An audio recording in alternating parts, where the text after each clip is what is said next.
Bagaimana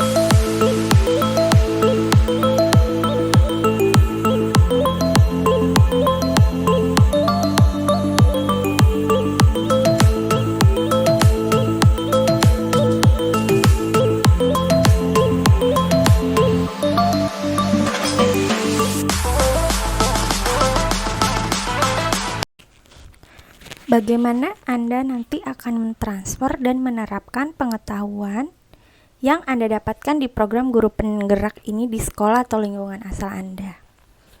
Jawabannya adalah, untuk mentransfer pengetahuan yang saya dapatkan dalam program guru penggerak ini, saya akan berkomunikasi dengan kepala sekolah sebagai pemegang kebijakan di sekolah.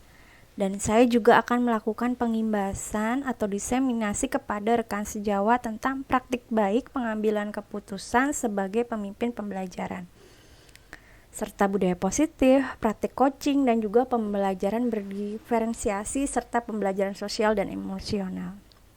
Saya juga akan berkolaborasi dengan rekan sejawat yang tergabung dalam komunitas praktisi yang ada di sekolah. Pengetahuan yang saya dapatkan dalam program guru penggerak juga akan saya terapkan dalam pembelajaran di kelas, kegiatan-kegiatan sekolah, dan lingkungan tempat tinggal saya dalam menghadapi situasi dilema etika maupun bujukan moral. Selain belajar untuk meningkatkan kompetensi diri sendiri, dengan melakukan sharing atau berbagi yang sudah saya dapatkan kepada rekan-rekan guru di sekolah dan juga rekan-rekan guru di seluruh Nusantara, itu bisa saya sosialisasikan melalui materi-materi program guru penggerak yang saya upload melalui media sosial, baik berupa tulisan yaitu dalam bentuk blog maupun video yang diupload ke dalam channel YouTube saya, serta Instagram juga. Kemudian materi-materi yang saya sosialisasikan merupakan materi-materi guru penggerak yang telah saya dapatkan dari pembelajaran modul-modul sebelumnya. Seperti itu.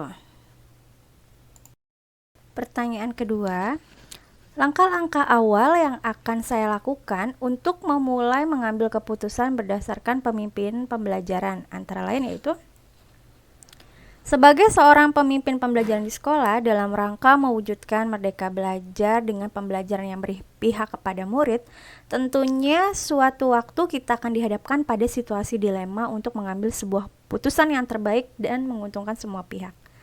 Lalu langkah-langkah yang akan saya lakukan yaitu adalah saya akan menelaah situasi yang saya hadapi dulu yang terjadi. Kemudian menentukan paradigma etika apa sih yang akan saya gunakan dalam menyelesaikan situasi masalah yang terjadi tersebut.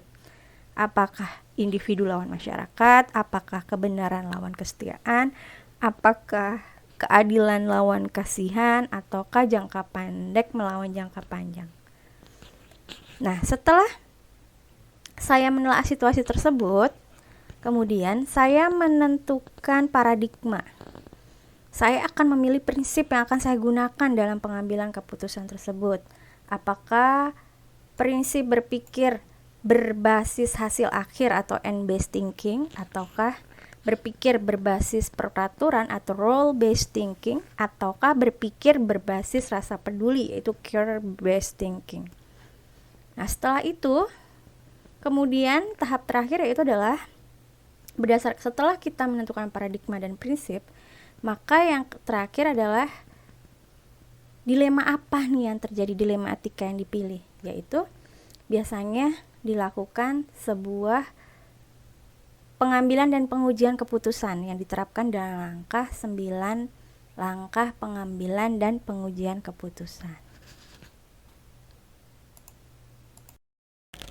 Mulai kapan Anda akan menerapkan langkah-langkah tersebut? Hari ini, besok, minggu depan, hari apa? Catat rencana Anda sehingga Anda tidak lupa. Baik, sebagai guru yang ingin memperbaiki kualitas pembelajaran dan meningkatkan kompetensi diri, maka saya akan memulai menerapkan langkah-langkah tersebut mulai saat ini.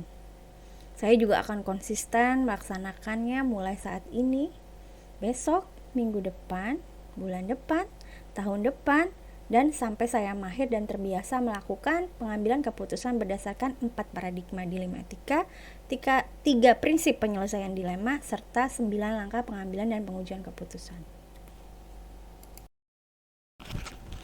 Siapa yang akan menjadi pendamping Anda dalam menjalankan pengambilan keputusan sebagai pemimpin pembelajaran? Seseorang yang akan menjadi teman diskusi untuk menentukan apakah langkah-langkah yang Anda ambil telah tepat.